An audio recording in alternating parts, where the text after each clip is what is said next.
Here's how you can use Noda to record your own video like this one. Let's see it from the headset view. The little button with the 3 lines will bring up the Noda menu. From the Settings tab, click the camera on. Now you see the camera in 3D space. You can grab that and move it around.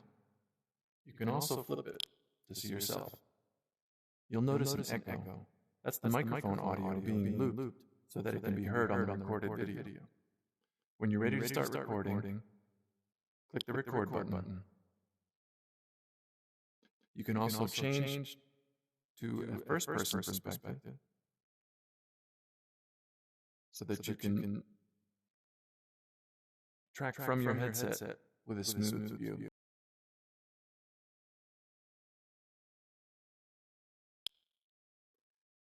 When you're done recording, you can view the file in the Sharing tab.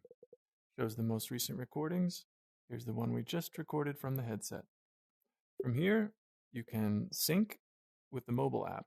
You can also share from the Sharing tab again to the mobile app, or you can connect your Meta or Facebook account and share through Facebook Messenger or groups. Once it's synced to the mobile app, then you can send that to Google Drive, Dropbox, any number of cloud storage or email attachments.